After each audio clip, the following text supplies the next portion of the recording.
Hello everyone, I am Ayush Hussain. Now I will going to explain the chapter Footprints Without Feet. The two boys stared in surprise at the fresh, muddy imprints of a pair of bare feet. What was a barefooted man doing on the steps of a house in the middle of London? And where was the man? The two boys stared in surprise at the fresh muddy imprints of a pair of bare feet on the steps of a house in the middle of London, as they were wondering about the barefooted man who was nowhere to be seen. As they gazed, a remarkable sight met their eyes. A fresh footmark appeared from nowhere. A fresh footmark appeared with no one being seen. Further footprints followed, one after another, descending the steps and progressing down the street. The boys followed, fascinated, until the muddy impressions became fainter and fainter, and at last disappeared altogether. The boys followed the footprints which appeared one after another, descending the steps until the muddy impression disappeared. The explanation of the mystery was really simple enough.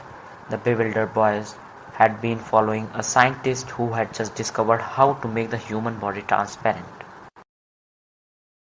The footprints actually belonged to a scientist who had just learned to make the human body transparent or invisible.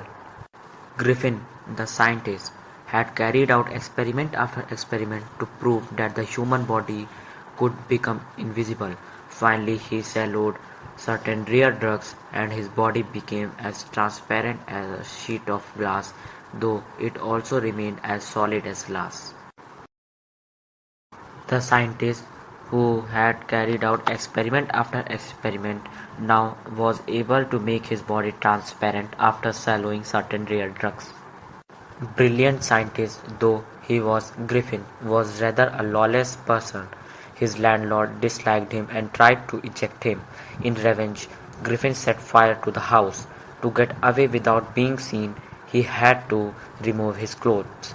Thus it was that he became a homeless wanderer, without clothes, without money, and quite invisible until he happened to step in some mud and left footprints as he walked.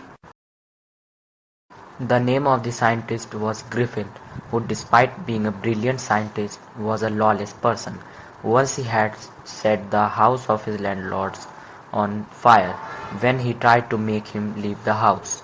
And to escape without being seen, Griffin had to remove his clothes and he became a homeless or moneyless invisible wanderer until he stepped in some mud and left footprints.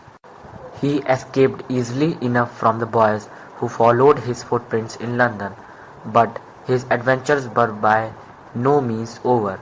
He had chosen a bad time of the year to wander about London without clothes. It was midwinter. The air was bitterly cold, and he could not do without clothes. Instead of walking about the streets, he decided to slip into a big London store for warmth.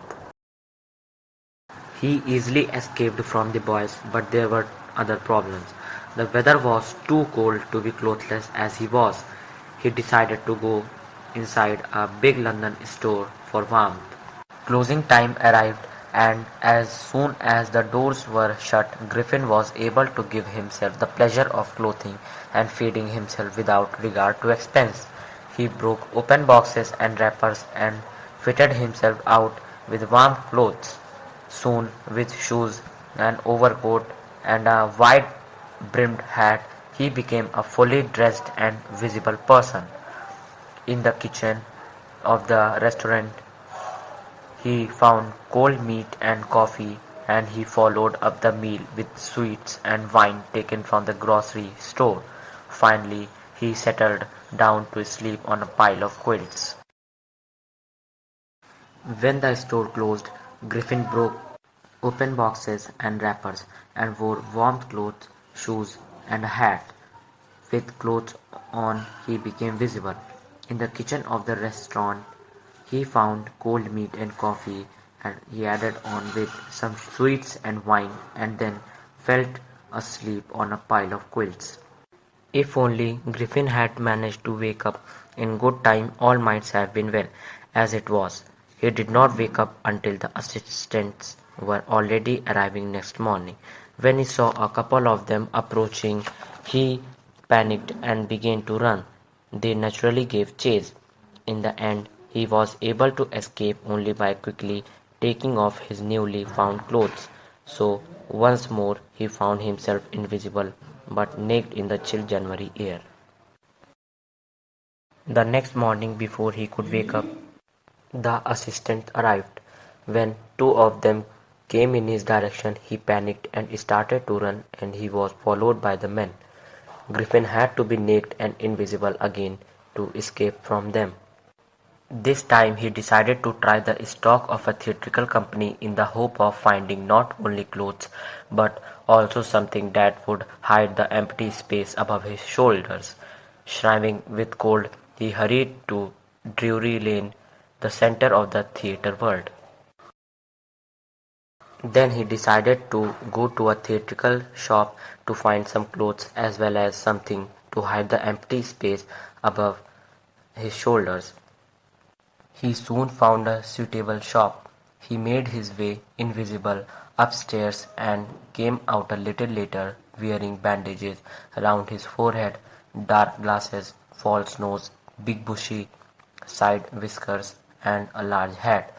To escape without being seen, he callously attacked the shopkeeper from behind, after which he robbed him of all the money he could find. He found what he wanted at the shop and wore bandages round his forehead, dark glasses, big bushy side whiskers, and a large hat. Then, being a lawless as he was, robbed the shopkeeper of all the money he could find. Now my friend Vedant is going to explain the rest of the chapter.